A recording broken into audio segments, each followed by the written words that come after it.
என்ன வாடி ஏன் வாடி இப்படி பண்றீங்க காலகாலத்தான். Hello welcome back to our channel guys. இன்னைக்கு வந்து நம்மளுக்கு மிலாடி நபினால லீவ் கொடுத்துட்டாங்க. அதனால இன்னைக்கு வந்து எப்பவுமே நம்ம ஃபுட் vlog தான் பண்ணுவோம். இன்னைக்கு வந்து பார்த்தீங்கன்னா மூவி vlog ஒன்று பண்ணலான்னு யோசிச்சுட்டு இருக்கேன். அதனால இன்னைக்கு வந்து என்ன மூவிக்கு போக போறோம்னா, நம்ம யாஷ் நடிச்ச வந்து டாக்ஸிக் மூவிக்கு தான் போக போகிறோம். கிட்டத்தட்ட படம் வந்து 3.25 hour போட்டிருக்காங்க. அந்த டிக்கெட் புக் பண்ணலான்னு பார்த்தா அதனால 3.25 hourன்னு யோசிச்சேன். பட் ஆனால் யாஷோட எல்லா படமும் நான் கேஜிஎஃப்ல இருந்தா எனக்கு யாஷ்னா யாருன்னே தெரியும். கேஜிஎஃப் 1, 2 எல்லா படமும் நான் லைனாக போய் ஃபர்ஸ்ட் ஷோ கமலாவில் உட்காந்து பார்த்துருக்கேன். என் பழைய வீடு பக்கத்தில் இருக்கிறதால கமலா. இங்கே கணேஷ்னு ஒரு தேட்டர் இருக்கு, கணேஷ் வெல்கோ. அதுதான் கொஞ்சம் பக்கம், அப்படியே இந்த ஒரு சின்ன கிராமம் வழியாக போனால் பக்கமாக இருக்கும். ஸோ அதனால அந்த 2 தேட்டரில் ஏதாச்சும் ஒரு தேட்டர் போய் பார்த்துடலான்னு இன்னைக்கு முடிவு பண்ணியிருக்கேன். அதுக்கு முன்னாடி ஆன்லைன்லேயே டிக்கெட் புக் பண்ணலான்னு பார்த்தா நம்ம வர கொஞ்சம் அந்த 40 ரூபாய்க்கு யோசிப்போம். அதனால என்ன பண்றது சொல்லிட்டு யோசிச்சுக்கிட்டு நம்ம காடி எடுத்துக்கிட்டு டைரக்டா போயிட்டு இருக்கிற டிக்கெட் ரேட்டை வச்சு ஒரே டிக்கெட் வாங்கிட்டு நம்ம அந்த படத்தை பார்த்துட்டு அந்த படத்தோட வீலாக வந்து ஃபுல்லாக உங்களுக்கு சொல்ல போகிறோம். இந்த வீடியோ ஃபுல்லாக பாருங்க. இந்த vlogல வந்து ஒரு நல்ல விஷயம் உங்களுக்கு சொல்றேன்னா, நான் வந்து எனக்கு மேரேஜ் எல்லாமே இருக்குன்னு வச்சுக்கோங்களேன், ஓகேங்களா. ஆனால் நான் மூவி வந்து மோஸ்ட் ஆஃப் மூவி தனியாக தான் போயிருக்கேன். சிங்கிள் ஹேண்டடாக சிங்கிள் பர்சனாக தான் போகணும். நான் ஏன் அதை போகணும்னு ஆசைப்பட்டேன்னா, கிட்டத்தட்ட ஒரு 7-8 வருஷத்துக்கு முன்னாடி அது போயிட்டு இருந்திருக்கேன், ஓகேங்களா. ஏன் அப்படி தனியாக போகணும்னு ஆசைப்பட்டேன்னா, ஏன்னா சின்ன வயசுலேருந்து எனக்கு வந்து சில விஷயங்கள்லாம் ஃபேஸ் பண்ணுறதுக்கு பயமாக இருந்துக்கும். யாருனாச்சும் எங்கேனாச்சும் போகணும்னா கூட, இப்போ பர்த்டேக்கு நம்ம சின்ன வயசுல ஸ்கூல்ல எல்லாம் பண்ணா பர்த்டேக்கு யாருக்குனாச்சும் போயிட்டு இப்போ நம்ம சாக்லேட் கொடுக்கணும் கூட தனியாக போய் கொடுக்கணும். வாடா ஃப்ரெண்டு கூட்டு போகலாம், பாத்ரூம் போகலாம், வாடா வாடா, ஏதோ ஒரு துணையை தேடிக்கிட்டு நம்ம யாரையும் டிபெண்ட் பண்ணிகிட்டே இருக்கிற மாதிரி இருக்கும். அந்த ஒரு விஷயத்த நான் வந்து பிரேக் பண்ணணும்னு நினைச்சதால தான் நான் நிறைய விஷயம் தனியாகவே எழுந்து போராடணும், நான் தனியாகவே ஃபேஸ் பண்ணணும்னு நினைச்சதால தான் அந்த ஒன்றாவது விஷயம் படத்துக்கு கிட்டத்தட்ட ஏகப்பட்ட படம் என் நம்பர் ஆஃப் படம் தனியாக தான் போயிருக்கேன். எனக்கு இந்த vlogன்னு ஒரு விஷயம் ஆரம்பிச்சிடும். அதனால இந்த வீடியோ மூலியமா உங்ககிட்டயே ஒரு நல்ல விஷயத்த சொல்ல வரேன்னா, முடிஞ்ச அளவு சில விஷயங்கள் தனியா ஃபேஸ் பண்ண கத்துக்கிட்டீங்கன்னா, வாழ்க்கை நிறைய விஷயம் உங்களுக்கு வந்து ஈஸியா கத்துக் கொடுக்கும். அதே மாதிரி நீங்க தனியா ஃபேஸ் பண்ண ஆரம்பிச்சிட்டீங்க, இப்ப படத்துக்கோ இல்ல ஹோட்டலுக்கோ உங்களுக்கு தேவையான விஷயத்துக்கு நீங்க யாரையும் டிபெண்ட் பண்ணாம நீங்க தனியா போயிட்டு அந்த விஷயத்த கேதர் பண்ணி எக்ஸ்பீரியன்ஸ் பண்ணி நீங்க பண்ணிட்டீங்கன்னா, எப்படி இருந்தாலும் உங்களுக்கு ஒரு அந்த ஃபியர் போயிட்டு அதுக்கப்புறம் எவ்வளோ பெரிய வாழ்க்கையில கஷ்டமான விஷயமா இருந்தாலும் அதை ஈஸியா டேக்கிள் பண்ற தைரியம் வந்து உங்களுக்கு ஈஸியா கிடைச்சிடும். அதனால தான் சொல்றேன், எப்பவுமே வந்து தனியா ஃபேஸ் பண்ண எந்த ஒரு விஷயமா இருந்தாலும் போராடுங்க. அதுக்கு நம்ம டாக்ஸிக் மூவி தனியா தான் போய் பார்க்க போறோம். ஸோ அதனால இப்ப காடியை பற்றிட்டு நம்ம அந்த 40 மிச்சம் பண்றதா டேரக்டா தேட்டருக்கு போறோம். தேட்டர்ல போயிட்டு டிக்கெட் வாங்கிட்டு வந்துடும்.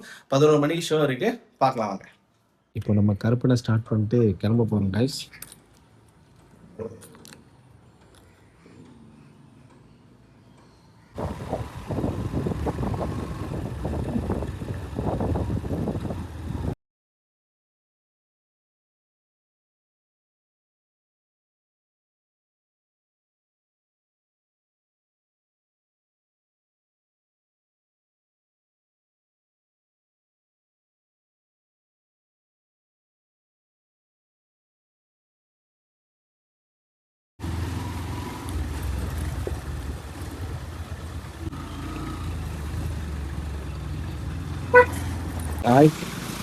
இதுதான் தியேட்டரு. நான் பார்த்தீங்கன்னா டிக்கெட் கவுண்டர் கிட்ட போகலான்னு பார்த்தா டிக்கெட் கவுண்டர் மூடி இருக்கு. ஐஸ் இப்போ வேல்கோ வந்திருக்கோம். வேல்கோ தேட்டரே காலியாக இருக்குது. ஆக்சுவலாக தெரிஞ்சு இங்கே தான் பார்க்கணும்னு நினைக்கிறேன். டிக்கெட் கவுண்டர் ஓப்பனில் இருக்குது, நம்ம உள்ளே போய் பார்ப்போம். அண்ணன் வந்து இன்னைக்கு எவ்வளோ சொல்கிறாரு தெரியல, பார்ப்போம். இப்போ வந்துட்டோம். இங்கே அண்ணான்னு கத்தி பார்த்தேன், ஆளே காணோம். வெளியே போய் பார்ப்போம். ஐஸ் இங்கேயும் பார்த்தீங்கன்னா லேட் ஆகும்ட்டாங்க. டிக்கெட் கவுண்டர் திறந்துருக்கு, பட் ஆனால் டிக்கெட் கொடுக்க ஆளே இல்லை. அதோ பின்னாடி இருக்க அந்த அண்ணா தான் சொன்னார், மறுபடியும் லேட் ஆகும்பா அப்படின்னு சொன்னார். ஃபஸ்ட்டு இருக்குன்னு சொன்னார், அப்புறம் லேட் ஆகும்னு சொல்லிட்டாரு. இப்போ வந்து ஒரு மிகப்பெரிய ஏமாற்றத்தோட நம்ம வந்து ஆன்லைனில் தான் புக் பண்ணி ஆகணும் போல். வழி 10:45 இங்கே ஷோ, 11 மணிக்கு அங்கே ஷோ. இப்போ யோசிச்சுட்டு இருக்கோம் என்ன பண்ணலான்னு. சரி, ஃபர்தராக என்ன டிசிஷன் நம்ம எடுக்கணும்னு பார்த்துக்கலாம் கைஸ். காலையிலே ஒரே அலப்பறையாயிடுச்சு.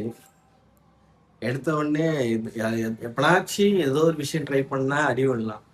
எப்போ எந்த ஒரு விஷயம் ட்ரை பண்ணாலும் அடி விழுந்தா நான் என்ன பண்றது? ஆசை ஆசையா சரி 2 தேட்டரை டிசைட் பண்ணியாச்சு. அந்த 40 ரூபா மிச்சம் பண்றதுக்காக டைரக்டா போய் டிக்கெட் எடுத்துலாம்னு போனேன். பாத்தீங்கன்னா 2மே மூடி இருக்கு. ஒண்ணு ஷட்டர் க்ளோஸ் பண்ணி வச்சிருக்காங்க, இன்னொன்னு வந்து ஓபன் பண்ணி வச்சிருக்காங்க. 2த்துலயும் ஆள் இல்லை. போயிட்டு வேகாத வெயில நின்று ஸ்ட்ரெஸ் ஆகி கடுப்பாகி வந்திருந்தான். அப்படி ஏன்னா ஒரு விஷயத்த ட்ரை பண்றோம், ஃபியர் என்னது இண்டிவிஜுவலா ட்ரை பண்ணி பண்ணலாம் அப்படின்னு சொல்லிட்டு ட்ரை பண்ணும்போது போட்டு செம்மடி அடிக்குது இந்த லைஃப். சின்ன விஷயம் தான், ஒரு படத்துக்கு போயிட்டு ஒரு டிக்கெட் வாங்குறது தான். அதுக்கே எனக்கு அவ்வளோ அப்டக்கிள்ஸ்.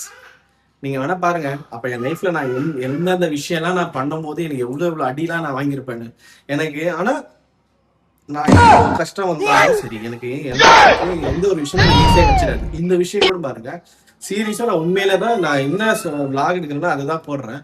அந்த பேசிக்கான விஷயம் கூட எனக்கு அவ்வளோ கஷ்டப்பட்டு தான் கிடைக்குது. இப்ப கிடைக்கவே இல்லை, நான் ரிட்டர்ன் வந்துட்டேன். இன்னும் கொஞ்ச நேரம் போய் மறுபடியும் ட்ரை பண்ணுவேன். ஆனா அந்த முயற்சியை விட மாட்டேன். வாங்கினா டேரக்டா தான் ஆகும், ஆன்லைன்ல புக் பண்ணக்கூடாதுன்ற மாதிரி ஒரு மைண்ட் செட்டை கொண்டு வந்துட்டேன். ஸோ அதனால டேரக்டா போய் பார்க்கலாம் அப்படின்னு சொல்லிட்டு மறுபடியும் அந்த முயற்சியை போடுறேன். இப்ப வந்து அது கிடைக்கல, ஒரு அப்டக்கிள்ஸ் ஒரு கஷ்டம் வந்துடுச்சு. ஆனா அதை வந்து நம்ம வந்து ஓவர் கம் பண்ணி மறுபடியும் ட்ரை பண்ணி பார்ப்போம் ஒரு டைம் சொல்லிட்டு இன்னும் கொஞ்ச நேரத்துல போயிட்டு மறுபடியும் ட்ரை பண்ணி பார்ப்போம். அப்ப கிடைச்சிச்சுன்னா நம்ம வந்து பார்த்துட்டு அந்த vlog ஃபுல்லா சொல்றேன். அதுக்கு முன்னாடி உங்க லைஃப்லயும் சின்ன சின்ன கஷ்டங்கள், ஏதோ ஒரு விஷயத்த ட்ரை பண்ணுவீங்கன்னா டக்குனு அப்டக்கிள்ஸ் வரும். அதனால மனம் தளராதீங்க. மனம் தளராம மறுபடியும் ஒரு டைம் ட்ரை பண்ணுவோம், ஒரு டைம் முயற்சி பண்ணுவோம் சொல்லிட்டு ஒரு முயற்சியை போடுங்க. அந்த முயற்சி போட்டீங்கன்னா அந்த போடுற எஃபர்ட்டுக்கு ஒரு பலன் கிடைக்கும். ஆனா என் லைஃப்ல எப்படின்னா, என்ன ஆனாலும் கஷ்டம் நிறைய வரும், ஆனா கடைசியில சந்தோஷமா தான் மாறும். அது மாதிரி தான் எனக்கு நடந்திருக்கு. இதுவும் அப்படிதான் மாறும் நம்புறேன். இப்போ ஃபர்தரா வந்து நம்ம கொஞ்சம் இருந்துட்டு ஒரு 10:30 11 o'clock கனெக்ட்ல ஷோ, 10:45 அங்க ஷோ. அதை பேஸ் பண்ணி ஒரு இன்டர்மீடியேட்ல போயிட்டு நம்ம போயிட்டு டைரக்டா பார்ப்போம். ஓப்பன்ல இருந்ததுன்னா ஹாப்பியா பார்த்துட்டு அந்த யாஷோட மூவி டாக்ஸிக்கை பார்த்துட்டு அதோட vlog ப்ளஸ் ரிவ்யூவும் பேஸ் பண்ணி உங்களுக்கு சொல்றேன். வந்து பார்த்தீங்கன்னா ஒரு 10:30 கிட்ட ஆயிடுச்சு. 1/2 இன்டர்வல்ல கிடைக்கும்னு நம்பி இப்போ மறுபடியும் கிளம்புறேன். போய் பார்ப்போம், நம்மளுக்கு கிடைக்கும் நம்புறேன். தான் வாழ்க்கை, பார்ப்போம்.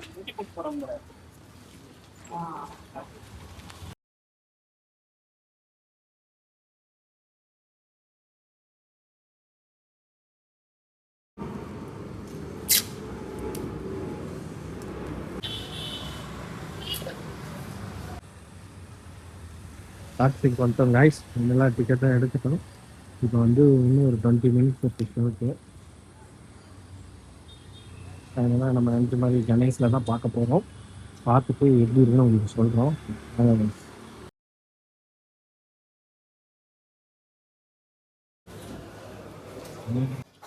கைஸ் ஃபைனலாக டாக்ஸிக் மூவி பார்த்துட்டு வந்தாச்சு. 3.25 hour மூச்சு திணற அடிக்கிற மாதிரி அடிச்சிருக்காங்க. படத்தை பற்றி சொல்லணும்னா பிரம்மாண்டம், நிறைய செலவு பண்ணியிருக்காங்க. சிஜி அது இதுன்னு ஏகப்பட்டது செலவு பண்ணியிருக்காங்க. படத்தோட கதை வந்து ஒரு ரிலேஷன்ஷிப் பேஸ்டான கதை. ஒரு நார்மல் ட்ராமால ஹைலி எஃபிஷியன்சி வச்சு நிறைய எலிமெண்ட்ஸ்லாம் ஆட் பண்ணி ஏகப்பட்ட லெவல்ல வந்து கோவா மேக்கோ அப்படின்ற மாதிரி நிறைய விஷயத்த இன்க்ளூட் பண்ணி ஒரு ராவான எலிமெண்ட்டா கொடுத்துருக்காங்க. படத்தோட டாக்ஸிக் வந்து லைட்டா ஜஸ்டிஃபை பண்ண மாதிரி இருந்தது சில அந்த மொத்த படமும். ஆனா 3.25 hour வந்து கொஞ்சம் அதிகமா இருந்தது படம். எப்படி சொல்ற, விறுவிறுப்பாக இருந்தது. ஃபர்ஸ்ட் ஹாஃப் ஓகேவா இருந்தது. Second half full and full டமால் டிமில் டமால் டிமில் டமால் டிமில்.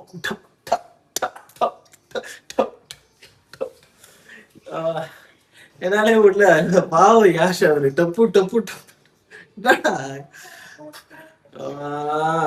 ஆனா இந்த படம் வந்து நான் ரொம்ப எதிர்பார்த்து போனேன். டாக்ஸிக் இந்த படத்தை ரொம்ப எதிர்பார்த்து போயிட்டு எனக்கு ஃபுல்ஃபில் ஆச்சுன்னு கேட்டீங்கன்னா ஏதோ ஒரு 100 மார்க்குக்கு ஒரு 60 மார்க் கொடுக்கலாம். அதுக்கு மேல அந்த படத்துக்கு பெருசா மார்க் கொடுக்க முடியாதுன்னு எனக்கு தோணுது. படம் நல்லா இருக்கு. என்டர்டெய்னிங்கா இருக்கான்னு கேட்டா கொஞ்சம் தான் என்டர்டெய்னிங்கா இருக்கு. எப்பவுமே ஒரு சினிமான்றது ஒரு சில பேர் கதையை பேஸ் பண்ணி வருவாங்க, இல்லை என்டர்டெயின் பண்ணுவாங்க. இது என்டர்டெயின் இல்லாம விஷுவலைஸ் கொஞ்சம் நல்லா இருக்கும் அப்படின்னு சொல்லிட்டு வேணா பார்க்கலாம் படம். எல்லாம் புதுசு ஒரு டிஃப்ரெண்ட் விஷுவலைசேஷன் டிஃப்ரெண்டாக இருந்தது. சில விஷயங்கள்லாம் டிஃப்ரெண்டாக விஷுவலைஸ் பண்ணியிருக்கலாம். ஆனால் ஸ்டோரி வந்து ஒரு நார்மல் ட்ராமா ரிலேஷன்ஷிப் பேஸ்ட் வச்சு தான் வந்துட்டு இருக்கு. ஆஸ் அ ரிவெஞ்சுன்ற மாதிரி அதில் ஒரு இமேஜினேஷன் கலந்து இந்த இசை படத்தில் திடீர்னு ஒரு ட்விஸ்ட் வந்து எல்லாமே கனவுன்ற மாதிரி அது ஒரு ட்விஸ்டாக வச்சு கொஞ்சம் போட்டு பண்ணியிருக்காங்க.